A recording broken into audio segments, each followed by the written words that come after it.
నమస్తే, welcome to listen TV. ప్రస్తుతం తెలంగాణ మొత్తం కూడా తెలంగాణ తల్లి విగ్రహానికి సంబంధించి ఏదైతే కొత్త తెలంగాణ తల్లి విగ్రహం ఆవిష్కరణ జరిగిందో దీనికి సంబంధించి ఈ బతుకమ్మ మిస్ అవ్వడం దానికి సంబంధించి ఏవత్ అటు ప్రతిపక్ష పార్టీ కావచ్చు, ఇటు అధికార పార్టీ కావచ్చు మధ్యన అయితే కొంత వివాదం అయితే చోటు చేసుకున్న విషయం తెలిసిందే. మరి దీనికి సంబంధించి మాట్లాడే ప్రయత్నం చేద్దాం. ప్రస్తుతం నాతో పాటు కార్పొరేటర్ సామల హేమ గారు ఉన్నారు. నమస్తే మేడం.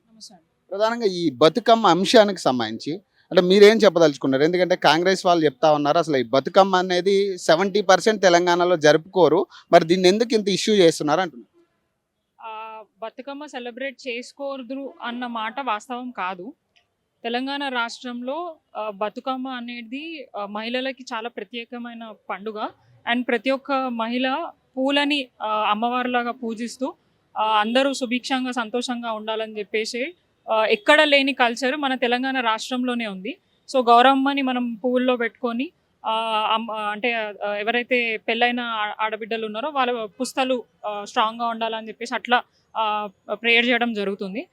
ఎక్కడ కూడా ఇట్లాంటి కల్చర్ లేదు, ఓన్లీ తెలంగాణ రాష్ట్రంలోనే ఉంది. అండ్ ఇది ఎన్నో సంవత్సరాల నుంచి ఉంది. అండ్ గత ఏమంటారు ఊర్ల నుంచి యాక్చువల్గా అయితే మీరు అన్నట్టు ఎక్కువ శాతం ఊర్లలో ఈ పండుగ జరుపుకుంటుండే, సిటీలలో అసలు ఈ సెలబ్రేషన్స్ ఎక్కువ ఉండకపోతుండే గత 10 సంవత్సరాలకి ముందు.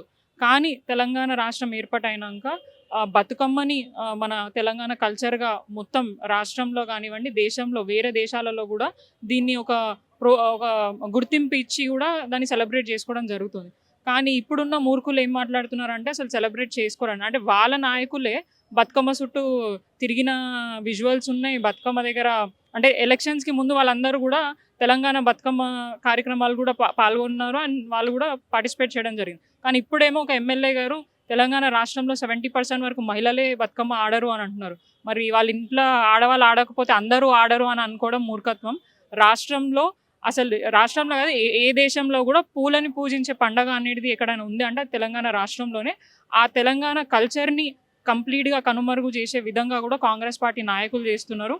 అండ్ ఇప్పుడు మనం చూసుకోవచ్చు ఏదైతే స్టాచ్యూని వాళ్ళు రీసెంట్గా ఇనాగ్రేట్ చేసిండ్రో అసలు తెలంగాణ కల్చర్ అనేది ఎక్కడ కనిపించట్లేదు. ఎందుకు మీరు యాక్సెప్ట్ చేయలేకపోతున్నారు ఆ స్టాట్యూన్ అనేది ఇప్పుడు అందరికీ ఉన్న క్వశ్చన్. ఎందుకంటే సామాన్యంగా ఉంది, సామాన్యంగా ఏదో కొంతమంది ఏదైతే అధికారులకి సంబంధించి ఏమంటారు దాన్ని ధనవంతులకు కాదు, ఇదంతా కూడా మేము సామాన్యులకి కావాల్సిన ఈ విధంగా మేము దీన్ని తీర్చిదిద్దామని చెప్తా ఉన్నారు వాళ్ళు. మరి దీన్ని ఎందుకు యాక్సెప్ట్ చేయలేకపోతున్నారు? ఇప్పుడు ధనవంతుల పేదవాళ్ళని కాదు అక్కడ ముఖ్యం. ఇప్పుడు మనము అమ్మవారిని ఎట్లయితే పూజిస్తాం, ఎగ్జాంపుల్ తీసుకోండి, నువ్వు బిలో పావర్టీ ఉన్నావు, నువ్వు ఎదగాలనే కోరుకుంటావు, ఒక స్టెప్ పైకి వెళ్ళాలని ఇంకా అక్కడే ఉండాలని కోరుకోవు. సో మీ ఇంట్లో ఉన్న ఆడపిల్లలే కానివ్వండి ఇంకెవరినైనా కూడా ఉన్నత స్థాయిలో చూడాలనుకుంటారు, కానీ ఇంకా పేదరికంలోనే ఉండాలా, ఆ పేదరికం కనిపించాలా అనేది మాత్రం ఎవరు అనుకోరు. ఇది మేము ఒకటి యాక్సెప్ట్ చేయట్లేదు. అండ్ ఇది ఒక బీఆర్ఎస్ పార్టీగా కాకుండా కామన్ సిటిజన్గా మీరు ప్రజల్లోకి వెళ్ళి వాళ్ళ ఒపీనియన్ అడిగినా కూడా ప్రతి ఒక్కరు తెలంగాణ తల్లి, పాత తెలంగాణ తల్లియే బాగుంది, కొత్తది అంత మాకు కన్వీనియంట్గా అనిపించట్లేదు. ఎందుకంటే ఎక్కడ కూడా తెలంగాణ కల్చర్ని రిప్రజెంట్ చేసే విధంగా కూడా లేదు. అండ్ ఆడబిడ్డలు ఎవరైనా కూడా నగలు వేసుకుంటే తప్పేముంది, అదేం నేరం కాదు. ప్రతి ఒక్కళ్ళ ఇంట్లో కూడా లేని వాళ్ళు కూడా వాళ్ళ ఐడెంటిటీని అంటే 10 మందిలో పోయినప్పుడు ఉన్నతంగా ఉండాలని చూపించుకునే ప్రయత్నం ప్రతి ఒక్కరు చేస్తారు. దానిని ఈయన తప్పుబట్టి ఒక రూపం ఇట్లనే ఉండాలి, అదేమి ఆలోచన అనేది మాకు అర్థం అవ్వట్లేదు. అందుకని ఎవరు కూడా యాక్సెప్ట్ చేస్తలే. అండ్ మెయిన్గా ఆ స్టాచ్యూస్ని మార్చడంలో ఎవరి బతుకులు బాగుపడే ఇప్పుడు అవసరమే లేదు. ఎందుకంటే ఎన్నో రాష్ట్రాలలో వివిధ పార్టీలు మారుతుంటాయి. మారిన ప్రతిసారి ఎవరు కూడా ఒక అంటే ఒక సెంటిమెంట్గా ఉన్న రూపంని మార్చాలని ఎవరు అనుకోరు, ఎక్కడ కూడా జరగలేదు. అని మీరు చూడండి ప్రతి ఒక్క రాష్ట్రంలో కూడా అక్కడ ఉన్న వాళ్ళ తల్లి విగ్రహాలు ఎంత హుందాగా ఉంటాయి. ఎందుకంటే ఇప్పుడు ఏదైనా విగ్రహం చూసినప్పుడు మనకు చేతిలో ఎత్తి మొక్కేంత ఇదిగా కనిపించాలి. అదే రూపం కదా మనం అక్కడ పెట్టింది. అక్కడ మనం ఏమి ఒకరిని రిప్రజెంట్ చేయట్లేదు. Complete గా- బేసిక్గా ఇక్కడే చర్చ నడుస్తా ఉంది. గతంలో ఉన్న బొమ్మ ఏదైతే ఉందో కొంత కవిత గారి పోలికలతో ఉంది అని కాంగ్రెస్ నాయకులు కావచ్చు, కొంతమంది బయట కూడా మందకృష్ణ మాదిగ గారు కూడా మొన్న ప్రెస్ మీట్ పెట్టి ఆయన కూడా అదే చెప్తా ఉన్నారు. సేమ్ ఆవిడకి ఏదైతే చీర బార్డర్ ఉందో అదే కలర్ కూడా దీనికి ఉంది గతంలో ఉండేదానికి. ఇప్పుడేమో రేవంత్ రెడ్డి సొంత ఇంటి మనుషుల్లాగా ఉంది ఈ బొమ్మ.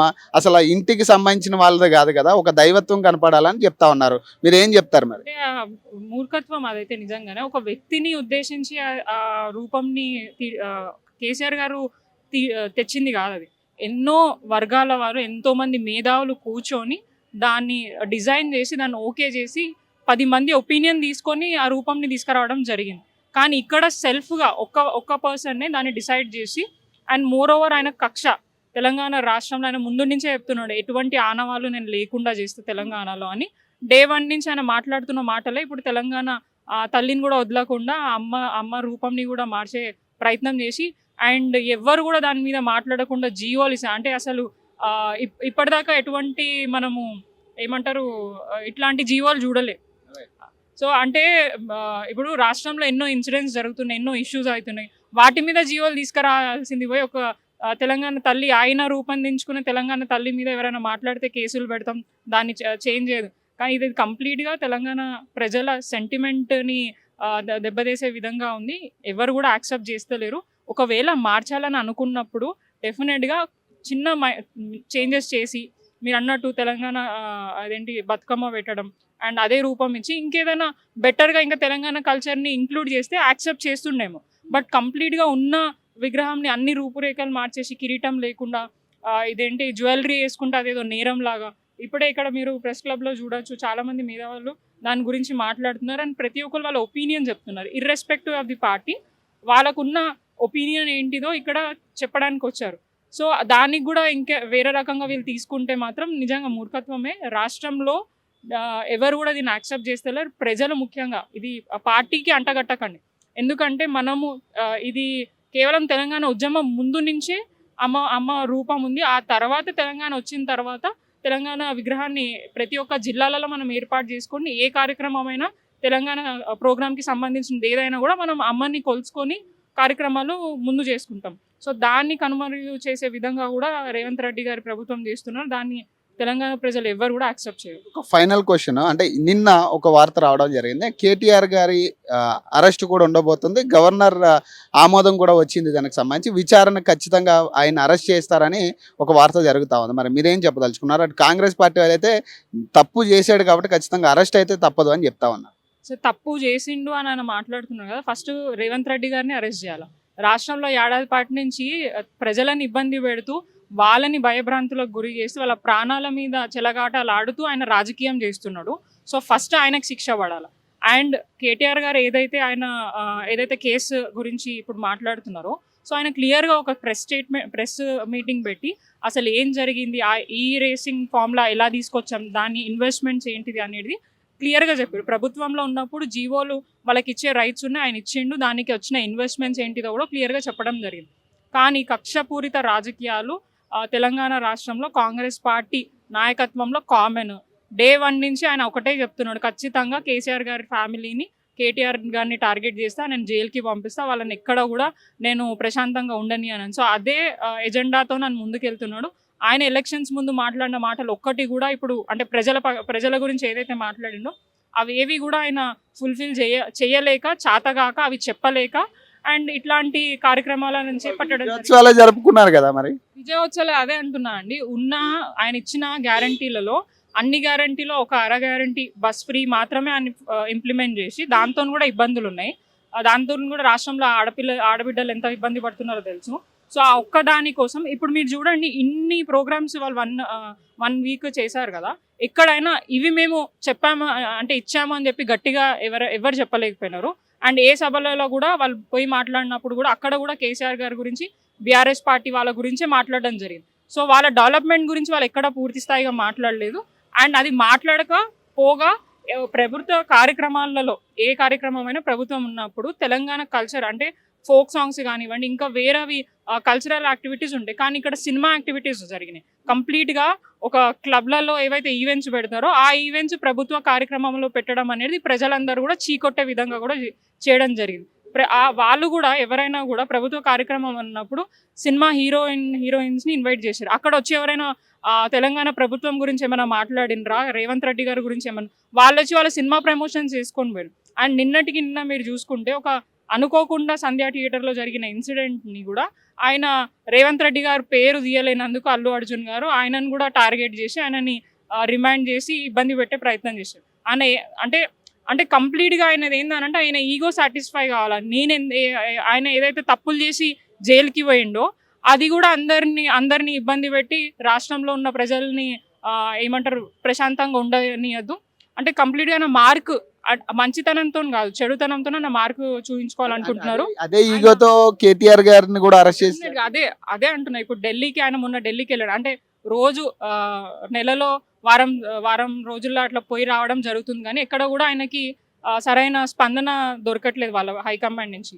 సో మొన్న ఏం చేసిండంటే జైపూర్కి పోయిండు. ఆడ అదాని వాళ్ళ ఫ్యామిలీ గ్యాదరింగ్లో పాల్గొన్నాడు. అక్కడి నుంచి ఏదైతే రీసెంట్గా ఆయనకి రిటర్న్ చేసేసిండో, ఆయన ఏదైతే ఇన్వెస్ట్మెంట్ రిటర్న్ చేసిండో దానికి అక్కడ ఆయన ఎక్స్ప్లెనేషన్ ఇచ్చి ఆ తర్వాత బీజేపీ నాయకులను కలిసి ఆడపోయి వాళ్ళ కాళ్ళు చేతులు పట్టుకొని ఖచ్చితంగా కేటీఆర్ గారిని అరెస్ట్ చేయాలని చెప్పేసి ఆయన వాళ్ళతోని ఒప్పందం చేసుకొని రావడం జరిగింది. సో రాష్ట్రంలో ఖచ్చితంగా ఆయన ప్రజలకి ఇచ్చే హామీల మీద ప్రజలు ఎవరు మాట్లాడద్దు. అంటే ఒక స్టార్డమ్ ఉన్న హీరోనే నేను ఇంత చేసిన, మీరెంత లెక్క, కామన్ పీపుల్ ఎంత నాకు లెక్క. ఇప్పుడు మొత్తం దేశం అంతటా కూడా ఇప్పుడు చాలా ఓన్లీ తెలంగాణ రాష్ట్రంకే తెలుసు ముఖ్యమంత్రి ఎవరు అని అంటే ఇప్పుడు రేవంత్ రెడ్డి అని. ఇప్పుడు స్టేట్ వైడ్గా, నేషనల్ వైడ్గా అండ్ ఇంటర్నేషనల్ వైడ్గా ఆయనని అరెస్ట్ చేయించింది కాబట్టి అందరూ డిస్కస్ చేసుకున్నారే ఏంటి అని చెప్పి. అట్లాంటి మైండ్ సెట్ ఉన్న వ్యక్తి డెఫినెట్గా కక్ష పూరిత రాజకీయాలు చేయాలనుకుంటారు. అండ్ వాంటెడ్గా కేటీఆర్ గారిని అరెస్ట్ చేయడానికి ఆయన ప్రయత్నం చేస్తాడు కూడా. చేసి ఆయన ఏదో గొప్ప చేస్తున్నా అనుకుంటున్నాడు. దాంతో ఆయన కంప్లీట్గా అసలు చెప్పాలంటే ఆయన రేవంత్ రెడ్డి గారు ముఖ్యమంత్రి ఉండడం మాకే మంచి చేస్తున్నట్టు అనిపిస్తుంది, ప్రజలకు కాదు. ఆయన చేసిన తప్పులన్నీ మాకు ప్లస్ పాయింట్ అవుతున్నాయి. డెఫినెట్గా ఆయన ఏదైతే ఇప్పుడు అరెస్ట్కి సిద్ధం చేస్తున్నాడో దానికి కూడా ఆయన ప్రజలకు సమాధానం చెప్పాల్సి వస్తుంది. ఎందుకంటే అంత డీటెయిల్గా ఇప్పుడు తప్పు చేసిన వాళ్ళు అయితే వెనుకడుగు వేస్తారు, అది ఎట్లా ఏంటి అని చెప్పేసి దాని మీద. కానీ ఎప్పుడైతే ఆయన దాని గురించి మాట్లాడడం జరిగిందో, ఎప్పుడైతే గవర్నర్ గారిని కలిసి అసలు ఆ జియో ఎందుకు ఇవ్వడం జరిగింది, ఆ ఫండ్స్ ఎట్లా యూటిలైజ్ చేసినాం అనేది పిన్ టు పిన్ అని ఎక్స్ప్లెనేషన్ ఇచ్చారు. సో ఏం లేదు, ఆయన ఈగో సాటిస్ఫై చేసుకోవడానికి ఇవన్నీ చేస్తున్నాడు. ఏం చేసినా కూడా ఆయన 4 ఏళ్ళు మేము కూడా ముఖ్యమంత్రిగా ఉండాలని కోరుకుంటున్నాం. ఆ 4 ఏళ్ళు ఇంకా తప్పులు చేయాలా, ప్రజల దగ్గర ఆయన ఏమంటారు ఇంకా పేరు డ్యామేజ్ చేసుకొని ప్రజలు ఇప్పుడు ఇంకా రియలైజ్ అవుతారు అసలు ఎందుకు ఈయనని ముఖ్యమంత్రిగా ఎన్నుకున్నామని చెప్పి.